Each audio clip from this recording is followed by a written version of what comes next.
So ultimate equation MP ఎలక్షన్సే 100%. ఇప్పుడు బీఆర్ఎస్కి అయినా బీజేపీకి అయినా కాంగ్రెస్కి అయినా కూడా ఇప్పుడు వీళ్ళు మాట్లాడే ప్రతి మాట leads to MP ఎలక్షనే.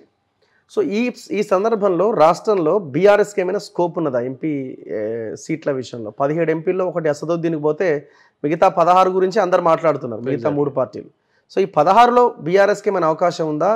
Congress BJP మధ్యనే ఉంటుందా? ఇప్పుడు ఎలక్షన్లప్పుడు ఎప్పుడు కూడా స్లోగన్ అనేది ఇంపార్టెంట్. ఏ పార్టీకైనా జెండా ఎజెండా స్లోగన్ అనేది ఇంపార్టెంట్. ఇలా బీజేపీ పార్టీ ఒక డెవలప్మెంట్ మోడల్ తోటి రామరాజ్యము, హిందుత్వము, మోడీని చూపించి ఒక ఎజెండాతో ముందుకు వస్తుంది. కాంగ్రెస్ పార్టీ సామాజిక న్యాయము, కులగణన, ఇండియా కూటమిలో ఒకటి వస్తుంది. మరి బీఆర్ఎస్ పార్టీ అన్నిటికంటే ముఖ్యంగా మేము ఇక్కడ పవర్ లో ఉన్నాము, రేపు మేము ఇక్కడ కూడా పవర్ లో వచ్చాము. 2 పార్టీలు, ఇంకోటి 2 జాతీయ పార్టీలు. జరగబోయే ఎలక్షన్లు పార్లమెంట్ ఎలక్షన్. కాంగ్రెస్ కి ఓటేస్తే కాంగ్రెస్ ఎంపీలు గెలిస్తే మేము దేశంలో అధికారంలోకి వస్తాము, బీజేపీ అరాచకాన్ని అంతమందిస్తామని చెప్తారు.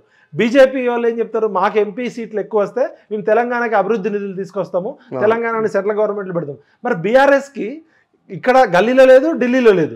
భారత రాష్ట్ర సమితి అని చెప్పి దేశమంతా పోయి ఇంట్లోనే చతికిలబడ్డది. తెలంగాణ పదాన్ని తీసేసి వాళ్ళకి తెలంగాణ హక్కుల గురించి, తెలంగాణకు జరిగిన అన్యాయం గురించి మాట్లాడే నైతిక అర్హత కోల్పోయి వీళ్ళు ఏమైనా మహారాష్ట్రలో ఏమైనా అద్భుతంగా ఉన్నారా, లేదా ఒరిస్సాలో అద్భుతంగా ఉన్నారా? వీళ్ళు చార్టర్డ్ ఫ్లైట్ వేసుకొని 100 కోట్లు 1000 కోట్లు ఇచ్చారు. వీళ్ళు రెండింటికి చెడ్డ రేవడైంది. అసలు బీఆర్ఎస్ పార్టీకి ఎందుకు ఓటేయాలి పార్లమెంట్ ఎలక్షన్లో?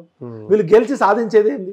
కాంగ్రెస్ పార్టీకి ఓటేస్తే కాంగ్రెస్ పార్టీ అధికారంలోకి వస్తుంది, ప్రతిపక్ష బీజేపీ పార్టీకి అధికారంలో ఇస్తే బీజేపీ అధికారంలోకి వస్తుంది. టీఆర్ఎస్ పార్టీకి అధికారంలోకి వచ్చే పరిస్థితి లేదు. వీళ్ళు ఏ కూటమిలో లేరు, ఎన్డీఏ కూటమిలో లేదు. కాంగ్రెస్ కూడా ఒకవేళ సెంట్రల్ లో పవర్ లోకి రాకపోయినా వీళ్ళు ఇక్కడ పవర్ లో ఉన్నారు. పార్లమెంట్ లో జాతీయ కొట్లాడే అవకాశం ఉంటుంది, పెద్ద పార్టీ కాబట్టి. కాంగ్రెస్ పార్టీ దేశం అంతా విస్తరించింది. బీఆర్ఎస్ పార్టీ అటు జాతీయ పార్టీ కాదు, రీజనల్ పార్టీ కూడా ఉన్న అస్తిత్వాన్ని కోల్పోయే పరిస్థితి చెప్పింది. అసలు తెలంగాణ ప్రజలు బీఆర్ఎస్ పార్టీకి ఎందుకు ఓటేయాలంటే వాళ్ళ దగ్గర ఇప్పుడు సమాధానం లేదు.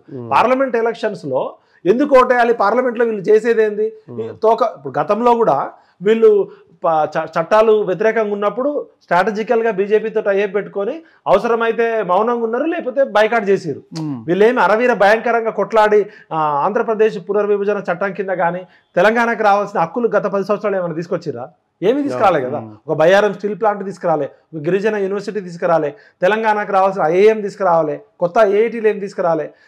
ఈ 10 సంవత్సరాలు కేంద్ర ప్రభుత్వం నుంచి వీళ్ళు తీసుకొచ్చిన బడ్జెట్ ఏంది? వీళ్ళు తీసుకొచ్చిన ప్రత్యేక ఇన్స్టిట్యూషన్స్ ఏంది? కాబట్టి బీఆర్ఎస్ పార్టీ అనేది పార్లమెంట్ ఎలక్షన్లో దాని ఎగ్జిస్టెన్సే కోల్పోయి ఉంది. అసలు బీఆర్ఎస్ పార్టీకి ఎందుకు ఓటేయాలంటే వాళ్ళ దగ్గర సమాధానం లేదు. తెలంగాణ అస్తిత్వాన్ని వదిలిపెట్టేసిర్రు, తెలంగాణ అభివృద్ధికి సంబంధించిన పోరాటము లేదు. కాబట్టి ఈ ఎలక్షన్ అనేది బీజేపీ వర్సెస్ కాంగ్రెస్గా ఉంటుంది. బీఆర్ఎస్ అనేది ఆటలో అట్టకేలాగా మిగిలిపోతుంది.